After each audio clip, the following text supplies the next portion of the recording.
क्या है आध्यात्म? दर्शन, चिंतन धारा, विद्या या संस्कृति की परंपरागत विरासत। आध्यात्म दर्शन यानी जीवन का शाश्वत सत्य। मानव जीवन से जुड़े शाश्वत सत्यों को जानिए और समझिए उपासक डॉक्टर सोहन राज तातेड़ से हमारे खास कार्यक्रम आत्मविज्ञान में।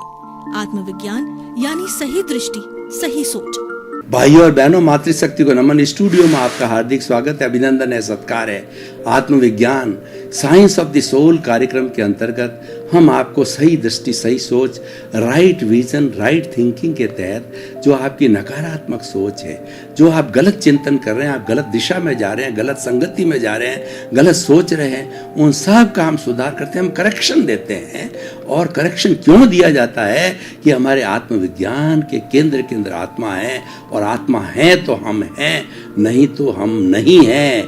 तो इसीलिए जहाँ केंद्र में आत्मा होती है, केंद्र में चेतना होती है, तो सब चीज प्रमाणिक होती है, क्योंकि चेतना का लक्षण प्रमाणिकता है।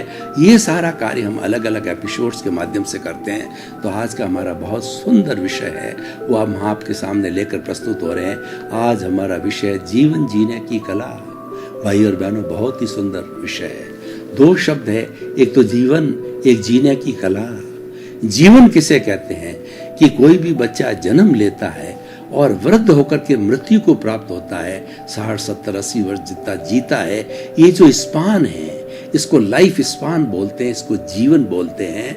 और इसको व्यक्ति जीता है, पहले दिन से अंतिम समय तक जो है इस जीवन को जीता है। तो कौन व्यक्ति कितना जीता ये मायना नहीं रखता है, वह कैसे जीता है वो मायना रखता है। यानी उसको जीवन जीने की कला आनी चाहिए। वो कला हम आपको बताना चाहते हैं, और उस कला के लिए हमने 5 सूत्र सेलेक्ट किए हैं। वैसे तो जीवन जीने की कला के अनेकों सूत्र हो सकते हैं, लेकिन हमने समय की अल्पता को देख करके 5 सूत्र एक एक करके आपके सामने ला रहे हैं। तो आपको स्पष्ट हो जाएगा कि अच्छा जीवन जीने के लिए हमको क्या सूत्रों का पालन करना चाहिए, क्या टिप्स का पालन करना चाहिए, और किस तरीके से हमारी लाइफ डिजाइन होनी चाहिए, किस तरीके से हमारा प्रतिदिन निकलना चाहिए। तो एक एक करके मैं आपको सूत्रों की व्याख्या कर रहा हूं। पहला सूत्र है भावक क्रिया। भावक क्रिया का अर्थ होता है प्रेजेंट के अंदर रहना। Yesterday has gone away, tomorrow never exist, the moment of the present is with us to do something. कल चला गया, आने वाला कल कभी आता नहीं है। कल हम की बात करते हैं तो कल में जाते हैं तो उसको आज बोलेंगे, फिर कल में जाते हैं फिर उसको आज बोलेंगे। यानी कल कभी आता ही नहीं है। काल करे सो आज कर, और आज करे सो अब। पल में प्रलय होएगी, बहुरी करेगा कब। शुभस्य शीघ्रम, जो किया सो काम बजा सो राम। जो कुछ भी शुभ कार्य है तुरंत कर डालो। ये करने के लिए हमें वर्तमान में जीना चाहिए। हमारा जो चिंतन है, हमारा जो मन है, वो 3 तरह के काम करता है। पहला तो ये वर्तमान का चिंतन करता है, और दूसरा जो है ये भूतकाल की स्मृति करता है, और भूतकाल की जो स्मृति करता है, और भविष्य काल की कल्पना करता है। तीनों सही है, तीनों रखने जरूरी है, क्योंकि हमको कई बार भूत में जाना पड़ता है, कई बार याद करनी पड़ती है कि मैं 10 साल का था तब मैं क्या करता था, और आज 75 साल का हो गया तो क्या डिफरेंस है। ये भी जरूरी है स्मृति, और कल्पना भी जरूरी है। कल्पना के आधार पर हमारे सारे सपने साकार होते हैं, हमारा जीवन का लक्ष्य कल्पना के आधार पर तय होता है। लेकिन आप भूत और भविष्य में जितनी आवश्यकता हो उतनी देर ही रुको, 1 मिनट, आधा मिनट, और बाकी का सारा समय वर्तमान में जो है आप रहो। वर्तमान में रहने का अर्थ क्या है? खेलने के समय ध्यान खेलने में, पढ़ने के समय पढ़ने में, और खाना खाते समय ध्यान खाने के अंदर, कमाई करते समय कमाई में, ड्राइविंग करते समय ड्राइविंग के अंदर, ध्यान करते समय सारा ध्यान में रहना चाहिए। गृहिणी जो कुकिंग करती है उसका ध्यान कुकिंग में होना चाहिए।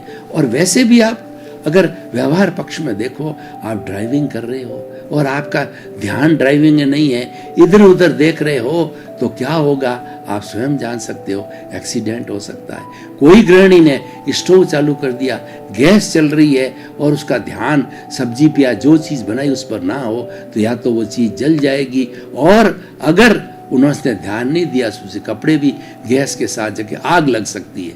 यानी हमारा जो ये ध्यान जो है बहुत ही ज़रूरी है, इसीलिए वर्तमान में रहना जो है ये बहुत बड़ी साधना है। भावक क्रिया करने वाला साधक कहलाता है। भावक क्रिया करना मुक्ति को प्राप्त होता है। भावक क्रिया का दार्शनिक विश्लेषण करूं कि जो वर्तमान में जीता है और वर्तमान में ही सारी प्रवृत्ति करता है, अपने सारे चिंतन को वर्तमान में चलाता है, तो वो प्रेक्षा ध्यान की श्रेणी में जाता है। प्रेक्षा का मतलब देखना, ध्यान का मतलब एकाग्रता से, वर्तमान में एकाग्रता से होकर देखना। और देखना कैसे? राग द्वेष मुक्त होकर के देखना, ये मुख्य बात है। दुनिया में सबसे बड़ी अशुद्धि राग द्वेष है। दुख का कारण राग द्वेष है। सब कष्टों का कारण राग द्वेष है। राग द्वेष के कारण हम 84 लाख जीवा योनि के अंदर घूमते हैं। राग द्वेष के कारण ही झगड़ा होता है। राग द्वेष के कारण ही मोह होता है। इसीलिए एक ही बीमारी मनुष्य के जीवन में है, वो राग द्वेष। उसको अगर घटाना है, उसको कम करना है, उसको न्यून करना है, तो भावक क्रिया करते रहो। और भावक क्रिया ये साधु, सन्यासी, गृहस्थी सब के लिए भावक क्रिया लागू होती है। एक कॉमन विषय है, सबको लागू करनी चाहिए कि जो कार्य जिस समय में किया जाए उस समय सारा ध्यान उस क्रिया में रहना चाहिए। वर्तमान में जियो, ये जो है हमारी भावक क्रिया है। दूसरा है प्रतिक्रिया विरति। आजकल देखिए कि ये जो हमारी पारिवारिक हिंसा, सामाजिक हिंसा और राष्ट्रीय हिंसा, वैश्विक हिंसा और जितने आतंकवाद, उन सब के पीछे कोई कारण है, वो प्रतिक्रिया विरति है। आजकल व्यक्ति में अहम इतना बढ़ गया, ईगो इतना बढ़ गया, टॉलरेंस पावर इतनी घट गई, त्याग की भावना इतनी घट गई, कोई किसी को सहन करता नहीं, करना नहीं चाहता है, सब अपनी अपनी चलाना चाहते हैं। तो वो चलाने के लिए प्रतिक्रिया होती है, नेले पे देला लगता है। कोई व्यक्ति एक बात कहता है तो दूसरा कहता है कि मैं कौन सा कम हूं, वो 2 ठोक देता है। फिर सामने वाला कहता है मैं भी कौन सा कम हूं, वो 4 ठोक देता है। और प्रतिक्रिया पे प्रतिक्रिया करते करते आपको पता है उसके रिजल्ट कितने खराब होते हैं। वो हाथापाई, लड़ाई झगड़ा, पुलिस कार्रवाई, कोर्ट केस, ये सब प्रतिक्रिया के कारण होता है। तो जीवन में प्रतिक्रिया करना बंद करो। सामने वाला अगर तेज गुस्से में है, आप मौन रहो, वहां से दूर चले जाओ और आप नवकार मंत्र का जाप करो मौन रह करके, या मुंह में पानी डाल दो। थोड़े समय के बाद जब वो शांत होता है तब उसको उसकी बात का उत्तर दो। यानी प्रतिक्रिया नहीं करनी चाहिए। हमारी पुरानी गुरुकुल प्रणाली में प्रतिक्रिया विरति होती थी कि गुरु जो बात बताता था शिष्य उसको ग्रांटेड मानता था कि गुरु का दिया या ज्ञान है, ये प्रसाद है, और उसको मान करके कोई भी जो है वह कोई कहना चाहिए तर्क नहीं करता था, कुतर्क नहीं करता था। और आजकल क्या हो गया, चाहे घरों में देखो, चाहे जो है आप कॉलेजों में देखो, स्कूलों में देखो, समाज में देखो, हमारे जो है व्यापारिक प्रतिष्ठानों में देखो, बहुत प्रतिक्रिया होती है। जो कहना चाहिए कि जो कर्मचारी है मालिक को सुना देता है और मालिक भी कर्मचारी को सुना देता है, सास बहू को सुनाती है, बहू सास को सुनाती है, बेटा जो है पिता को सुना देता है। तो कोई भी प्रतिक्रिया विरति करने को तैयार नहीं है, लेकिन जीवन में लक्ष्य रखो कि मैं प्रतिक्रिया विरति करूंगा। कोई भी आपको सुझाव देना है तो जिस व्यक्ति बता रहा है और जिस व्यक्ति वो गुस्से के अंदर है या उसकी बातचीत चल रही है, जब बातचीत समाप्त हो तो पोलाइटली अपनी जो बात को रखना चाहिए, इसको ऐसा नहीं ऐसा कर दिया जाए, ये मेरा सुझाव है, ये मेरा मंतव्य है, आप इस पर ध्यान दें। तो आपका अधिकार है वो कहने का, आपका मंतव्य बताने का अधिकार है, लेकिन क्रिया के साथ प्रतिक्रिया मत करो। जो ही वो बोले आपने हाथों हाथ उसका प्रति उत्तर दे दिया और वो भी राग द्वेष मिश्रित कर दिया, तो वो झगड़े का कारण बन जाती है। तो भाई और बहनों, प्रतिक्रिया विरति एक मोक्ष का मार्ग है, एक अच्छा जीवन जीने का जो है हमारा उद्देश्य है, अच्छा जीवन जीने की कला है। व्यक्ति को भावक क्रिया और प्रतिक्रिया विरति में जीने से और एक जीवन का अंग बना देना चाहिए। सुबह से शाम तक की हमारी जितनी भी लाइफ स्टाइल है उसके अंदर भावक क्रिया और प्रतिक्रिया विरति को अपने जीवन का एक अंग बना देना चाहिए, सूत्र बना देना चाहिए और लाइफ स्टाइल का पार्ट बना देना चाहिए। तो तीसरा हम सूत्र देते हैं मैत्री, भावक क्रिया, प्रतिक्रिया विरति और मैत्री। मैत्री के लिए भगवान ने, महावीर ने क्या कहा? अपना सच में से जा मैतिंग भूए सुकप है। तुम स्वयं सत्य को खोजो और सबके साथ मैत्री करो। यानी मैं तीर्थंकर बना तो मैंने स्वयं रास्ता बनाया, मैंने स्वयं खोज की और मैं भीतर भीतर आत्मा की गया आत्मस्थ होता रहा, मैं स्वस्थ होता रहा, स्व में स्थापित होकर के और आत्मा के गुणों की भजना करके और उस राग द्वेष को देखता रहा। उस राग द्वेष को देख देख कर उसको शून्य किया, तभी मुझे जो केवल ज्ञान की प्राप्ति होगी। तो केवल मेरे को मानने से आपको मुक्ति नहीं मिलेगी, मेरे को जानो। जानने का अर्थ यह कि जो रास्ता मैंने लिया उस रास्ते पर चलो। अपने मरे बिना स्वर्ग नहीं मिलता है। अगर आपको स्वर्ग में जाना है तो मरना पड़ेगा, तभी स्वर्ग मिलता है। जिंदे रहने से स्वर्ग नहीं मिलेगा।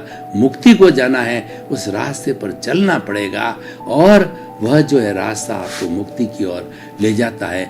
वह रास्ता कौन सा है? मैत्री जो है, सब जीवों के साथ में मैत्री करो कि मेरा पूरे 84 लाख जीवा योनि में कोई भी दुश्मन नहीं है, सभी मेरे मित्र है। और आप भीतर संकल्प करो कि हे मेरे भीतर विराजमान शुद्ध आत्मा भगवान, मुझे ऐसी शक्ति दो, जागृति दो कि मैं किसी प्राणी मात्र को दुख ना दूं और जो भी आपके साथ में जीवित प्राणी सामने आवे तो उसके भीतर शुद्ध आत्मा निर्दोष दृष्टि से आपके भीतर विराजमान शुद्ध आत्मा भगवान को निर्दोष दृष्टि से दर्शन कर उसको नमन करता हूँ। सब में मूल आत्मा है, वही है जो राम में, कृष्ण में, महावीर में, आप में, मेरे में, पेड़ में, पौधे में, चूहे में, बिल्ली में, उसमें कोई फर्क नहीं है। जो रिलेटिव का फर्क अपना अपना शरीर, जो रिलेटिव व्यू पॉइंट है, रियल व्यू पॉइंट में कोई फर्क नहीं है। रिलेटिव व्यू पॉइंट में सारा अंतर है और वह कर्मों के अधीन है, अपने अपने कॉजल बॉडी के अधीन होता है। उसी के अनुरूप जो है वो अपना हिसाब किताब करने के लिए उस कर्मों को भुगतता है। तो इस तरीके से जो है हम सबके साथ मैत्री करें। क्षमा वीरस्य भूषणम। अगर हमारे से गलती हो गई है या किसी सामने वाले से गलती हो, उसको क्षमा करना सीखो। जो हम क्षमा करना सीखेंगे हमारे मैत्री का भाव आएगा और हर जो है वो किसी के साथ के अंदर वैसा व्यवहार मत करो जो आपको पसंद नहीं है। सबको आत्मतुल्यवत मानो और सबको जो है आत्मा की तराजू पे तोलो कि जैसी मेरी आत्मा है वैसी हर जीवित प्राणी की आत्मा है, तो मैं किसी को कष्ट क्यों दूं? कि जिसने भी जन्म लिया है वो जीना चाहता है, मरना कोई नहीं चाहता, सभी सुख चाहते हैं और दुख कोई नहीं चाहता है। तो मुझे किसी भी जीवित प्राणी को दुख देने का क्या अधिकार है? और दुख तो हो जावे तो आप प्रतिक्रमण करो, प्रायश्चित करो, सामयिक आलोचना, प्रतिक्रमण, प्रत्याख्यान, ये 4 शुद्धिकरण के सूत्र है, उसका पालन करो और जीवन में लागू करो। तो आपका जो है जितना भी किया हुआ दोष है वह तो धुलता रहेगा, वह जो है ठीक होता रहेगा।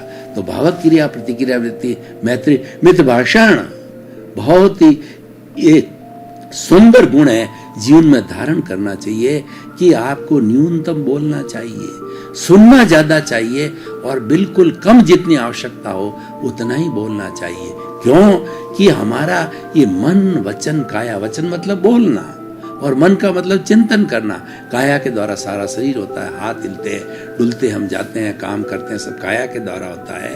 तो ये मन, वचन, काया की सारी जो प्रवृत्ति है, हमारी विटालिटी, कर्ण वीर्य होता है, ये 4 चीजों से बनता है। भोजन, पानी, अग्नि और हमारी ऑक्सीजन, शुद्ध वायु, इनसे बनकर के विटालिटी, प्राण शक्ति बनती है। और सोचने में सबसे ज्यादा प्राण शक्ति खर्च होती है, बोलने भी खर्च होती है, शरीर से काम करने भी, और ये तो लिमिटेड बनती है। तो हमें बचाना चाहिए। जो लोग ज्यादा बोलते हैं वाचाल होते हैं, वो ज्यादा बोलने से राग द्वेष मिश्रित हो जाती है वाणी और उसके साथ साथ में वह किसी को जो हमारा मित्र है उसको भी शत्रु बना देती है। और वाचाल व्यक्ति है, अधिक बोल जाता है तो ये नुकसानदारी। कोई कभी भी भाषा बोलो वो मीठी बोलो और हितकारी बोलो, प्रामाणिक बोलो, अच्छी बोलो, टॉन्टिंग भाषा नहीं बोलनी, तंतीली भाषा नहीं बोलनी, अच्छी भाषा, हितकारी, शांतिपूर्ण भाषा हमें बोलना चाहिए। और मित भाषण कम बोलनी चाहिए, क्योंकि ये जो वाणी के लिए कहा गया है, ऐसी वाणी बोलिए मन का आपाक होए, औरन को शीतल करे और आपो शीतल होए। हमें वाणी ऐसी बोलनी चाहिए कि स्वयं ठंडा हो जावे, स्वयं के जो है शरीर में ठंडक पहुँचे, शांति होए और सामने वाला भी ठंडक को प्राप्त हो, शांति को प्राप्त हो, ज्ञान को प्राप्त हो। वो इच्छा रखे कि ये महापुरुष और बोले तो अच्छा है, मुझे ज्ञान मिलता है, मुझे शांति मिलती है, मुझे सुकून मिलता है, मुझे धैर्य मिलता है और मुझे संस्कार मिलते हैं। तो इस तरीके से भाषा, और कभी भी जो है भाषा किसी का नुकसान करे ऐसी भाषा कभी नहीं बोलना चाहिए। हमारे जो आगमों में कहा गया है, यद्यपि सत्यम लोक विरुद्धम नाचरणीयम नाचरणीयम। यद्यपि वो जो बात बिल्कुल सत्य है, आप कह रहे हो 100% सत्य है, लेकिन इसका ऐसा सत्य करने से, ऐसा रहस्योद्घाटन करने से अगले को फांसी हो जावे, अगले को जेल हो जावे, अगले को जो है बहुत बड़ा नुकसान हो जावे, ऐसी भाषा भी हमें नहीं बोलनी चाहिए। तो हमें जो है बहुत ही सोच समझ के पहले तोलो फिर बोलो।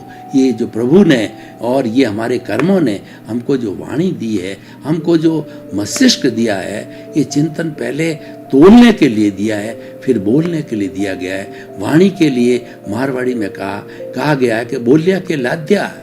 व्यक्ति के भीतर की गहराई नापनी हो तो वो 1-2 सेंटेंस बोले, उससे हम उसकी पूरी गहराई नाप सकते हैं कि व्यक्ति कितना सज्जन है या दुर्जन है, उसके अंदर कितना ज्ञान है और ये व्यक्ति किस तरीके के चिंतन कर, सकारात्मक सोच वाला है या नकारात्मक सोच वाला है, ये हमें तुरंत जानकारी मिल जाती है। तो भावक क्रिया, प्रतिक्रिया वृत्ति, मैत्री, मित भाषण, और जो अंतिम 5वां सूत्र है मैं उस पर आता हूँ, वो है मिताहार। जैसा अन्न वैसा मन। जैसा हम ये अन्नमय कोश है, 5 तरह के जो कोश है, अन्नमय कोश, विज्ञानमय कोश, आनंदमय कोश, तो उन सब कोशों में जो अन्नमय कोश पहला है, यानी जैसा हम भोजन करते हैं वैसा हमारा मन होता है। कैसे, मैं आपको चिंतन करके बताता हूँ कि यदि कोई व्यक्ति नॉन वेज भोजन करता है, मांसाहार करता है, तो उसके जो है जिस जो है किसी प्राणी का जो मांस खाता है उसके अंदर कोई भी वायरस है, कीटाणु है, कैंसर के या रोग के कीटाणु उसके अंदर आ जाते हैं और वो हिंसा के परमाणु भीतर आते हैं, तो वो रुद्र ध्यानी बन जाता है। हिंसा के नेगेटिव थॉट्स उसके अंदर हमेशा आते रहते हैं, तो क्योंकि उसने अन्न ही ऐसा किया है। और जो व्यक्ति 3 तरह के हमारे भोजन होते हैं, एक भोजन होता है सात्विक भोजन होता है, सुपाच्य होता है, 4 घंटे के अंदर पच जाता है और हमारी प्राण शक्ति को बढ़ाता है, हमारे विचारों को अच्छा करता है, वो सबसे अच्छा भोजन होता है, वो सात्विक भोजन होता है। वो हित मित और रित होता है। हित का मतलब हितकारी होता है, वो न्यूट्रिशियस होता है। मेडिकल भाषा के अंदर बात करें तो न्यूट्रिशियस भोजन कौन सा होता है, जिसके अंदर 20% प्रोटीन, 10% कार्बोहाइड्रेट, 10% फैट और जिसके अंदर 6% जो विटामिन और 4% मिनरल और 60% पानी हो, ऐसा भोजन हितकर भोजन होता है। मित का मतलब सीमित भाषा में भोजन करना चाहिए। हमारा जो पेट है जिसमें हम भोजन डालते हैं उसको 4 भागों में बांटो। 2 भागों के अंदर जो है पेट के अंदर ठोस भोजन किया जाए, 1 भाग पानी के लिए रखा जाए, 1 भाग गैस के लिए निकाला जाए, क्योंकि गैस जो है भोजन जब पचता है उसके अंदर हार्मोन्स वगैरह मिलते हैं और उसके अंदर बहुत से जो है हमारे जो है मिलते हैं उसके अंदर, तो मिलने कारण जो है वो पचता है, उसकी गैस बनती है, उसका निकाल होना जरूरी। अगर निकास ना हो तो वो गैस जो है हमारे दिमाग तक चली जाती है और हमें अस्त व्यस्त कर देती है, परेशान कर देती है। हित मित रित। और तीसरा भोजन जो होता है वह ऋतु के अनुकूल करना चाहिए। गर्मी के अंदर जो भोजन ठंडा लेना है, ठंडा बासी से मतलब नहीं है, ठंडा किया गरम गरम नहीं लेना चाहिए। और सर्दी के अंदर ठंडा भोजन नहीं लेना चाहिए, गर्म भोजन लेना चाहिए। इस तरीके से हित मित रित भोजन जो हमें करना चाहिए। तो भोजन का संबंध हमारे सीधा विचारों से। सात्विक भोजन होता है, सात्विक विचार होता है। दूसरा राजसिक भोजन होता है। राजसिक भोजन के अंदर मिर्च, मसाले, मसाले, गरिष्ठ भोजन, ठीक है ना, मैदे की चीज़ें, जंक फूड, तो ये चंचलता को बढ़ाता है, ये मादकता को बढ़ाता है, व्यक्ति के विचार बुरे होते हैं, व्यक्ति कामुक बनता है और व्यक्ति के अंदर जो है इंद्रियों में चंचलता आती है। तो ये रासिक भोजन चंचलता का प्रतीक होता है, और जब भोजन चंचल होता है तो व्यक्ति के विचार भी चंचल होते हैं, व्यक्ति विक्षिप्त हो जाता है। ये जो मैड बनते हैं, पागल बनते हैं, ये रासिक भोजन करने वाले जो है, जिसके अंदर की विचारों का तांता रुकता ही नहीं है और हर वक्त आग ध्यान और रौद्र ध्यान की अवस्था में हो जाता है, कभी भी उसके विचार शांत नहीं होते हैं, तो ये रासिक भोजन का कारण होता है। और तीसरा तामसिक भोजन होता है, जो कि मैंने बताया नॉन वेज, शराब और सारे व्यसन है, ये तामसिक भोजन है। ये भोजन करने से हिंसा के विचार आते हैं, आदमी क्रोधी बनता है और आदमी जो है अपराधी बनता है, आदमी जो है वो आतंकवादी बनता है। ये सब तामसिक भोजन करने से है। तो अब देख लीजिए कि भोजन का सीधा संबंध है हमारे विचारों से है, और जहाँ विचारों से भाव बनते हैं तो ऐसा कहा जाता है कि जैसा भाव वैसा विचार, जैसा विचार वैसा आचार, जैसा आचार वैसा व्यवहार, जैसा व्यवहार उसके अनुरूप व्यक्ति का व्यक्तित्व, और जैसा व्यक्तित्व होता है उसके अनुरूप उसकी पहचान होती है। तो हमारा जो है मन से सीधा संबंध मुक्ति की तरफ, क्योंकि भाव शुद्धि से ही जो है हमारी मुक्ति होती है। भाव जो है, भाव सुधारोगे भाव सुधरेगा, भाव बिगाड़ोगे भाव बिगड़ेगा। अगर आप मुक्ति की ओर जाना चाहते हैं तो नए कॉज मत डालो, आपके भाव जो है ना वो नियंत्रण में रखो, प्रतिक्रिया वृत्ति करो, और उसके बाद के अंदर किसी की ओपिनियन, किसी का अभिप्राय और किसी की दखल अंदाजी करना है, और ये बंद कीजिए। ये भाव नहीं गिरेंगे तो हमारी कॉजल बॉडी धीरे धीरे जो है डिस्चार्ज रूप में समाप्त होकर के, जीरो होकर के हम सिद्ध बुद्ध और मुक्त हो जाएंगे। तो मैं ये कहना चाहता हूँ कि ये अन्न का संबंध है सीधा हमारे मन से है, और मन का संबंध हमारा मुक्ति से है। मुक्ति का अर्थ ही अमन होना। जब हम मन से अमन हो जाते हैं तो मुक्त हो जाते हैं, क्योंकि मुक्ति के अंदर जो है हमारा ये मन नहीं रहता, केवल वाइब्रेशंस रहते हैं। वाइब्रेशंस के माध्यम से ही चिंतन, जो केवल ज्ञानी होता है वो मात्र दिव्य दृष्टि से चिंतन करते हैं, उनके मन नहीं होता है, तो ये मन पीछे रह जाता है। भाई और बहनों, आपका बहुत बहुत धन्यवाद। आप हमारा आत्मविज्ञान कार्यक्रम बराबर देखते रहिए। इसमें जीवन जीने की कला है, इसमें आपको वो सूत्र मिलते हैं कि आपका जीवन धन्य हो जाएगा। आपको वैसी जो है पूरी आचार संहिता मिलती है, उसका पालन करो तो आप एक अच्छे इंसान बन सकते हो, और आप दीर्घायु होकर के समाज की सेवा कर सकते हो। सर्वे भवन्तु सुखिनः, सर्वे भवन्तु निरामया। इसी क्रम में आपका जीवन आनंदमय हो, मंगलमय हो। आपके प्रति बहुत बहुत शुभ। आत्मविज्ञान में आत्मविज्ञान यानी सही दृष्टि, सही सोच।